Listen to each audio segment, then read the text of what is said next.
लोकमान्य बाळ गंगाधर टिळक आणि लालबहादूर शास्त्री काँग्रेस पक्ष या दोघांचाही उल्लेख कटाक्षानं टाळतो. आज जमतेम तिशीची असलेली पिढीसुद्धा लोकमान्यांचा उल्लेख तिथे टिळक महाराज म्हणून करते. तरी रूढार्थानं लोकमान्य टिळक हे उग्र आणि कणखर असे नेते, तर लालबहादूर शास्त्री हे मृदू असे नेते मानले जातात. लोकमान्य टिळक आणि समर्थ रामदासांनी केली ती प्रवचन आहेत, लोकमान्यांनी केली ती व्याख्यानं किंवा भाषण आहे. तर समर्थ रामदासांची चतुसूत्री होती: भक्ती, शक्ती, युक्ती आणि मुक्ती. लोकमान्यांनी सांगितलेली चतुसूत्री: स्वराज्य, स्वदेशी, बहिष्कार आणि राष्ट्रीय शिक्षण. लोकमान्यांविषयी असं म्हणतात, यांच्यामुळं स्वातंत्र्य मिळालं. समर्थांविषयी म्हणतात, यांच्यामुळे स्वातंत्र्य कळालं. की समर्थ रामदास हे त्यांच्या काळाचे लोकमान्य टिळक होते आणि लोकमान्य टिळक हे त्यांच्या काळाचे समर्थ रामदास होते.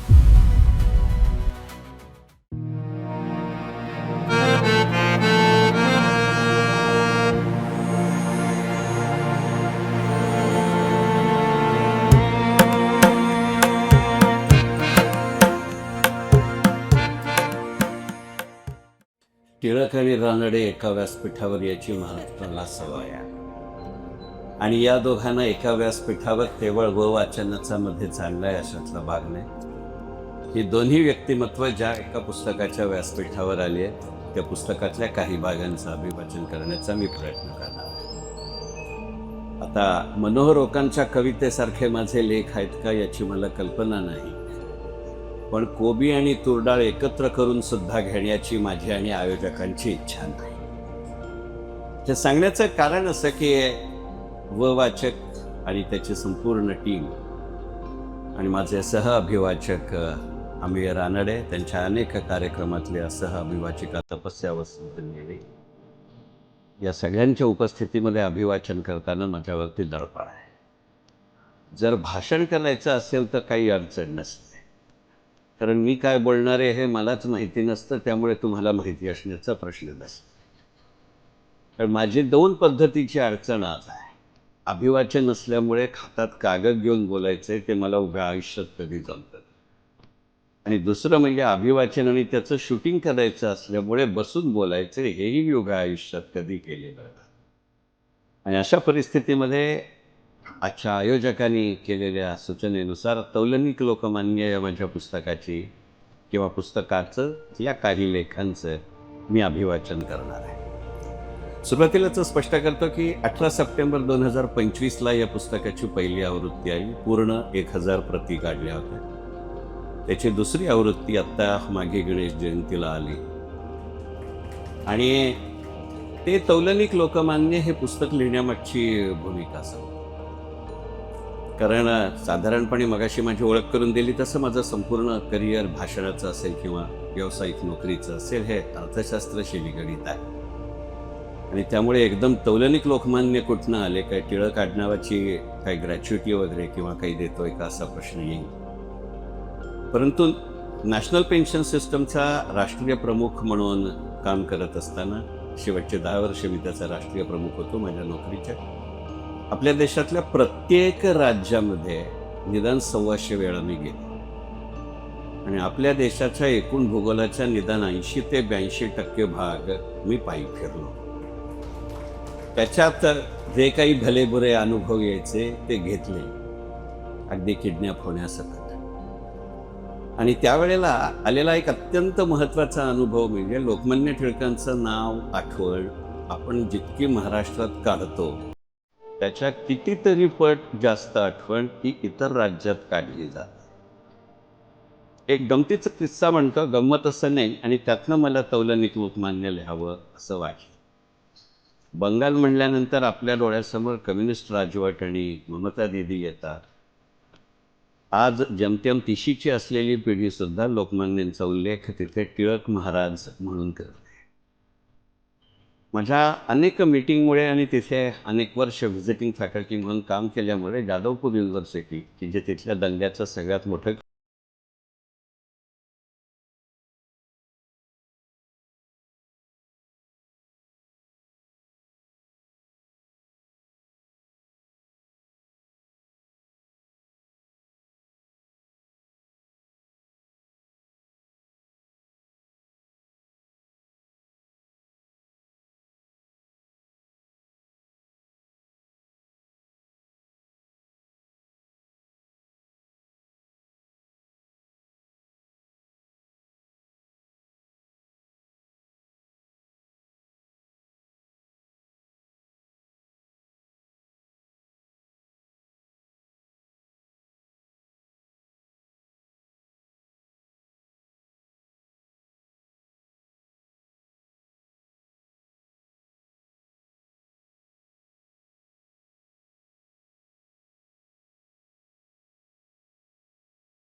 त्यामुळे लोकमान्य टिळक आणि लालबहादूर शास्त्री हे दोन विषय एक वेगळाच गोप मनात गुंफत राहिले.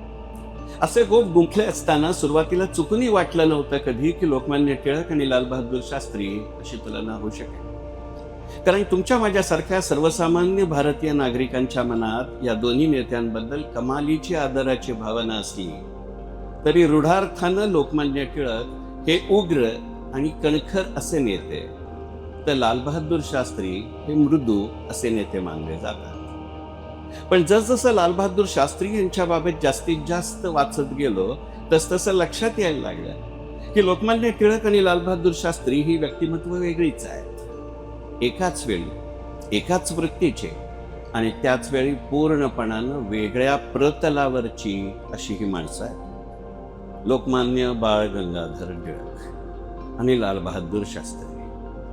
बालिश आलं पण मनात आल्या वाचून राहिलं नाही. दोघांचंही पहिलं अक्षर ल कदाचित लकी असावं. पण या दोघांच्यात एक मूलभूत आणि साहजिक असा परिस्थितीजन्य फरक आहे आणि तो म्हणजे लोकमान्य टिळक यांचं निधन झालं तेव्हा ते सत्ताधीश नव्हते. कारण तेव्हा आपल्या देशावर परकीय राजवट सुरू होती आणि त्याच्या मृत्यूनंतर बरोबर 27 वर्षांनी आपल्या देशाला स्वातंत्र्य मिळालं. 1 ऑगस्ट 1920 आणि 15 ऑगस्ट 1947. लालबहादूर शास्त्री हे त्या मानाने लोकमान्यांच्या तुलनेत नशीबवान आहेत. शास्त्रीजींच्या राजकीय कारकिर्दीला सुरुवात जरी आपल्या देशाच्या राजकीय पारतंत्र्यात झाली असली तरी त्यांनी आपल्या देशाला मिळालेलं स्वातंत्र्य पाहिलं. नुसतं पाहिलं नाही तर देशाला स्वातंत्र्य मिळाल्यानंतर आपल्या नवस्वतंत्र देशाचे पहिले 17 वर्ष पंतप्रधान असलेल्या पंडित जवाहरलाल नेहरूंच्या कारकिर्दीनंतर लालबहादूर शास्त्री आपल्या देशाचे दुसरे पंतप्रधान म्हणून 9 जून 1964 ते 11 जानेवारी 1966 या काळात काम पाहते झाले. त्याआधी पंडित नेहरू यांच्या मंत्रिमंडळात सुद्धा शास्त्रीजी मंत्री म्हणून विविध खात्यांचा कारभार पाहत होते, अगदी बिन खात्याचा सुद्धा बिनविरोधकपणा. लोकमान्य बाळ गंगाधर टिळक आणि लालबहादूर शास्त्री या दोन वेगवेगळ्या काळातल्या दोन राजकीय नेत्यांची तुलना करत असताना त्यांच्यातला फरक सांगणारा अजून एक महत्वाचा मुद्दा म्हणजे या दोघांचा मृत्यू. लोकमान्य टिळक मृत्यू 1 ऑगस्ट 1920. खरं तर 31 जुलै 1920च्या रात्री लोकमान्यांचं निधन झालंय. घड्याळ त्यावेळेला 12 नंतरची वेळ दाखवत होतं म्हणून कालगणनेनुसार 1 ऑगस्ट. लोकमान्यांचा मृत्यू नैसर्गिक आहे. वयोमान, ढासळलेलं आरोग्य, आयुष्यभर खाल्लेल्या खस्ता यांचा तो परिणाम आहे. बाकी काही नाही तरी लोकमान्यांच्या मृत्यूभोवती कोणत्याही संशयाची सुई किंवा सावली नाही. लालबहादूर यांच्या बाबतीत मात्र दुर्दैवानं तसं नाही. 11 जानेवारी 1966 रोजी ताशकंद इथं शास्त्रीजींचं निधन झालं. पाकिस्तान बरोबरचं युद्ध निर्णायकरित्या आपल्या देशानं जिंकलेलं असून सुद्धा काश्मीरचा काही भाग एक तहाचा भाग म्हणून पाकिस्तानला देण्याबाबत शास्त्रीजींवर दबाव टाकला जात होता. तसं करणं शास्त्रीजींना जरा सुद्धा मान्य नव्हतं. त्यातून आलेल्या तणावामुळे शास्त्रीजींचं निधन झालं असं मानण्यात येतं. पण ते तितकंसं सरळ नव्हतं असं काहींचं मत तेव्हाही होतं आणि आजही आहे. त्यामुळे सगळ्यात आधी नेताजी सुभाषचंद्र बोस, नंतर डॉक्टर श्यामाप्रसाद मुखर्जी, त्यानंतर पंडित दीनदयाळ उपाध्याय आणि त्यानंतर लालबहादूर शास्त्री या राजकीय नेत्यांचं निधन या विषयावरती संशयाची सई ही फुरत राहिली. अगदी अलीकडे प्रदर्शित झालेल्या विवेक अग्निहोत्रीच्या ताशकंद फाईल्स या सिनेमात सुद्धा सुतोवाच होतं, स्पष्टीकरण नाही. असा कोणताही प्रकार लोकमान्य टिळक यांच्या निधनाबाबत नाही. अजून एक अत्यंत साहजिक फरक म्हणजे लोकमान्य टिळक आणि शास्त्रीजी यांच्या कार्यकाळात असणारा वेळेचा फरक. पुढची तुलना करताना हे सतत लक्षात ठेवू. 23 जुलै 1856 ते 1 ऑगस्ट 1920 हा टिळकांचा आयुष्यपट, तर 2 ऑक्टोबर 1904 ते 11 जानेवारी 1966 हे शास्त्रीजींचं आयुष्य. त्यांच्या लहानपणी बनारसला शास्त्रीजींनी लोकमान्य टिळकांची भाषणं जरूर ऐकली होती, पण शास्त्रीजी नंतरच्या काळात गांधीजींचेच अनुयायी झाले. असं होण्यात शास्त्रीजींच्या कळत्या घडत्या वयात गांधीजींचा भारतीय राजकारणात प्रभाव वाढता होता, या घटकाचा प्रमुख वाटा होता हे नक्कीच. पण त्याच वेळी हेही लक्षात घेतलं पाहिजे की लोकमान्य टिळकांचं निधन 1920 सालीच झालं होतं आणि त्यावेळी शास्त्रीजी अवघे 16 वर्षांचे होते. टिळक आणि शास्त्रीजी यांच्यात जसं परिस्थितीजन्य फरक आहे, तितकंच साधर्म नसण्याचे काही मुद्दे हे वृत्तीजन्य आहेत. असं होण्यात या दोघांच्यात असणारं साम्यही लक्षणीय आहे. आज मागे वळून बघताना लोकमान्य टिळक आणि शास्त्रीजी यांच्यात जाणवणारं महत्वाचं साम्य म्हणजे काँग्रेस पक्ष या दोघांचाही उल्लेख कटाक्षानं टाळतो. काँग्रेसेतर पक्षांची सरकारं सुद्धा या दोघांचा उल्लेख फार मोठ्या उत्साहानं करतात अशातला भाग नाही. आता काँग्रेसेतर सरकार एक वेळ सरदार पटेलांचा उल्लेख करतीलही. महात्मा गांधी यांचा उल्लेख बाकी काही नाही तरी निवडणुकांच्या आसपास हमखास केला जातो, पण शास्त्रीजींचा उल्लेख कोणतंच सरकार करत नाही, काँग्रेस असो वा काँग्रेसेतर. 2 ऑक्टोबर ही महात्मा गांधी यांची जशी जन्मतारीख आहे, तशीच आणि तितकीच ती लालबहादूर शास्त्री यांचीही जयंती आहे. पण त्या दिवशी सुद्धा शास्त्रीजींचे होणारे उल्लेख हे अक्षरशः देखल्या देवादंडवत स्वरूपाचे असतात, अगदी सरकारी प्रसार माध्यमात सुद्धा. लोकमान्य आणि शास्त्रीजी या दोघांचं आयुष्य मात्र जवळजवळ सारख्याच कालावधीचं आहे. लोकमान्यांना 64 वर्षाचं आयुष्य, शास्त्रीजींना 62 वर्षाचं आयुष्य. दोघांची शारीरिक उंची ही बरीचशी सारखी आहे. लोकमान्यांची उंची 5 फूट 5 इंच, शास्त्रीजींची उंची 5 फूट 2 इंच. लोकमान्य आणि शास्त्रीजी या दोघांच्याही वडिलांचं निधन त्या दोघांच्या लहान वयात झालं. या पार्श्वभूमीवर लोकमान्यांचा सांभाळ त्यांच्या काकांनी केला, तर शास्त्रीजींचा सांभाळ त्यांच्या आईच्या काकांनी केला. काका पुतण्यांची गणितं हल्ली बदलली असली तरी तेव्हा ती वेगळी होती. त्यामुळे असं नाही, पण लोकमान्य आणि शास्त्रीजी या दोघांच्यातलं महत्वाचं साम्य म्हणजे या दोघांचीही साधी राहणी, आणि त्याहून महत्वाचं म्हणजे अत्यंत स्वच्छ चारित्र्य. या सर्व घटकांचा परिणाम की कारण हे सांगता येणं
वाचनाचं. शास्त्रीजींनी तुरुंगवासात लिओ टॉल्स्टॉय, आना करेनाना लिहिलं.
तर अगदी अशाच पद्धतीची मांडणी लोकमान्यांच्या आधी सुमारे 1.5-2 शतक आधी रामदास स्वामी करत होते हे लक्षात येतं.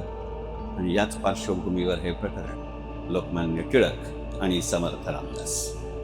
तसं पाहिलं तर काळाच्या दृष्टीने समर्थ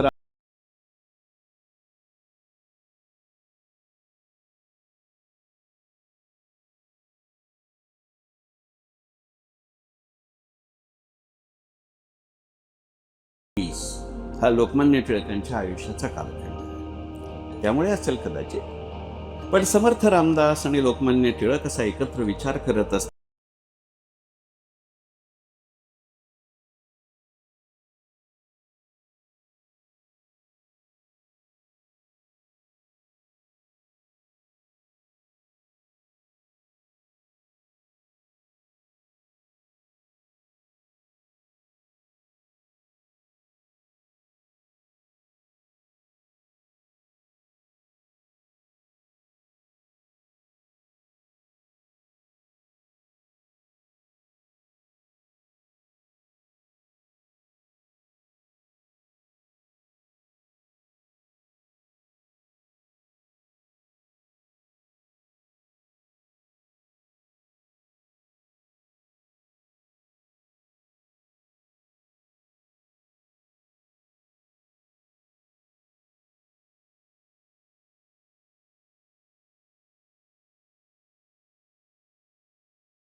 घातलासे घडा नामाचा तो पै गाडा, प्रेमे केल्या वेडा पांडुरंग. तर हेच संत तुकाराम समर्थ रामदास यांच्या विषयी येतात. देशावरी आलो आता लाभ कोणता,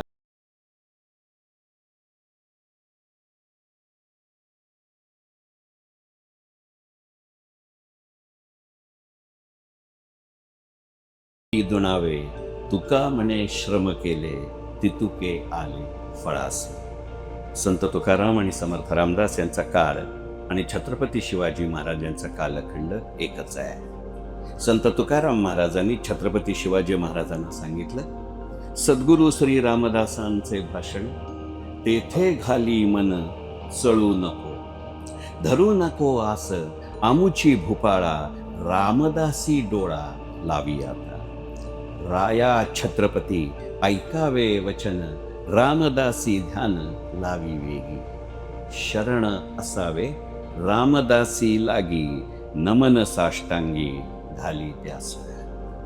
असाच प्रकार, प्रभाव, प्रवाह आणि प्रवाद सुद्धा लोकमान्य टिळक आणि त्यांचे समकालीन यांच्या बाबतीतही आहे.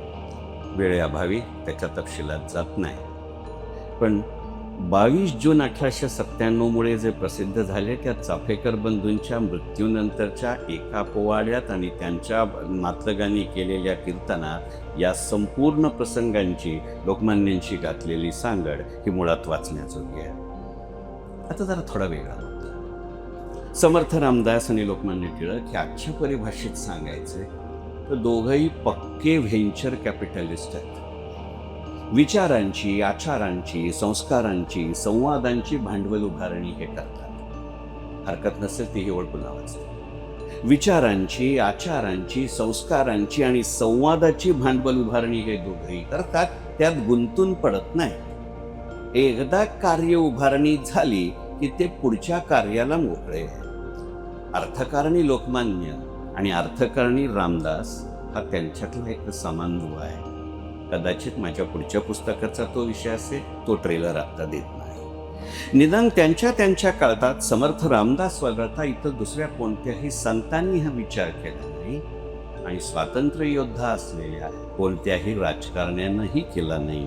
हे साम्य रामदास आणि लोकमान्य यांच्यातलं खरं कारण असं आहे की एकाच वेळेला ते अनेकांचे प्रत्यक्ष आणि अप्रत्यक्ष असे बोलवते धनी होते. उगाचच 22 जूनमध्ये गोंद्या आला आणि गणपती बुडला हे दोन्ही संदर्भ येत नाहीत. या दोघांचाही पाया अद्ययावत ठेवण्याचा मार्गही एक आहे आणि ब्राह्मणो फिरतो बरा हे त्याचं सूत्र आहे. खरं म्हणजे ब्राह्मणो फिरतो बरा हा मुद्दा समर्थ रामदास, लोकमान्य टिळक यांच्या बरोबरीने भगवान परशुराम आद्य शंकराचार्य यांचाही समान धागा आहे का हा विचार करू. आणि त्याचं कारण असं आहे, रामदासांचं हे श्लोक सांग एका अग्रलेखात लोकमान्य म्हणतात, हिंडता पारखी लोका कार्य करता जीवी धरावा. त्यावेळचा असल्यामुळे धरावाय, आजच्या काळात कदाचित तो जीवी घ्यावा असा असेल. असा तो प्रकार. पण त्याचबरोबरीनं इंडिपेंडंट सोर्सेस ऑफ इन्फॉर्मेशन असं आजच्या परिभाषेत म्हणता येईल. हे दोघांनीही निर्माण केलेले स्रोत. जर मठाधिपती हे समर्थांचं सूत्र असेल तर चरितार्थासाठी चालवलेल्या लॉ क्लासेसच्या माध्यमातून देशभरात त्या काळात 1768 ठिकाणी असलेले आपले विद्यार्थी हा लोकमान्यांचा सोर्स ऑफ इंडिपेंडंट इन्फॉर्मेशन आहे. प्रकरणाच्या समारोपाकडे जातो. समर्थ रामदास यांची चतुसूत्री होती, भक्ती, शक्ती, युक्ती आणि मुक्ती. भक्ती, शक्ती, युक्ती आणि मुक्ती लोकमान्यांनी सांगितलेली चतुसूत्री स्वराज्य, स्वदेशी, बहिष्कार आणि राष्ट्रीय शिक्षण. समर्थ रामदास आणि लोकमान्य यांच्या स्वराज्य संकल्पनेत सुद्धा विलक्षण साम्य आहे. शिक्षण आणि बलसामर्थ्य हे त्यांचे आधारस्तंभ आहेत. समर्थ रामदास आणि लोकमान्य यांच्या विचारसरणीत आणि कार्यशैलीतच साम्य असं नाही तर त्यांच्या लेखनशैलीत सुद्धा साम्य आहे.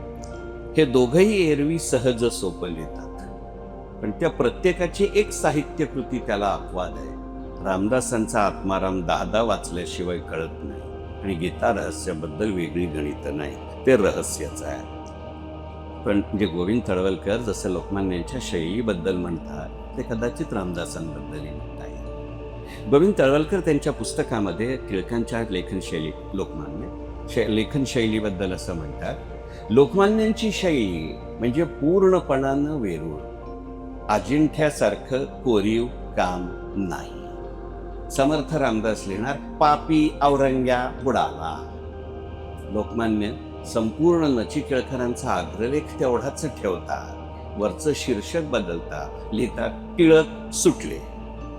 ते असं का लिहू शकले, का बोलू शकले, का वागू शकले? याचं कारण कदाचित हे असावं, कारण त्या दोघांनाही त्यांचं आनंदवन भुवन नेमकं माहिती होतं.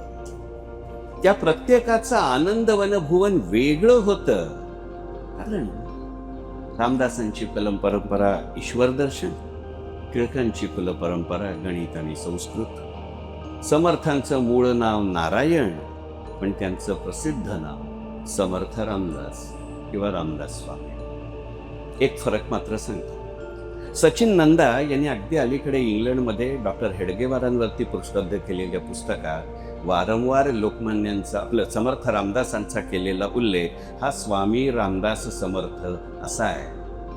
मी पुढचा संदर्भ जरूर लक्षात घ्या. सचिन नंदा आपल्या मनोगतात म्हणतात, हा संदर्भ मी शशी थरूर यांच्या पुस्तकातनं केला आहे. आणि या पुस्तकातलं महत्वाचं वैशिष्ट्य हे आहे की शशी थरूर लोकमान्यांविषयी असं म्हणतात, यांच्यामुळं स्वातंत्र्य मिळालं. समर्थांविषयी म्हणतात, यांच्यामुळे स्वातंत्र्य कळालं. लोकमान्यांचं मूळ नाव केशव, पण त्यांचं प्रसिद्ध नाव बाळ. पुढचं आपल्याला माहिती आहे. बंगालात त्यांना टिळक महाराज म्हणतात. हे आहे. एकीकडे असं असताना काही अजून साम्यस्थळं आहेत त्या दोघांच्यात. अगदी थोडक्यात सांगतो. कार्यकर्त्यांचा लोक पहिला, शब्दांवर भर पण शस्त्राचं जरा सुद्धा वावडं नाही. उद्योजकतेवर भर, सैन्य हवंच याविषयी कुठेही शंका नाही. शिक्षणावर भर. समर्थ रामदास आणि लोकमान्य टिळक असा एकत्र विचार करत असताना मला नेहमी वाटतं की समर्थ रामदास हे त्यांच्या काळाचे लोकमान्य टिळक होते आणि लोकमान्य टिळक हे त्यांच्या काळाचे समर्थ रामदास होते.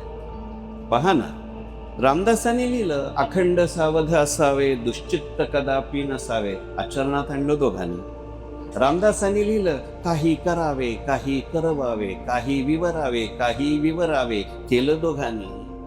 समर्थांनी लिहिलं हरिभजन कराया, पाहिजे दृढ काया.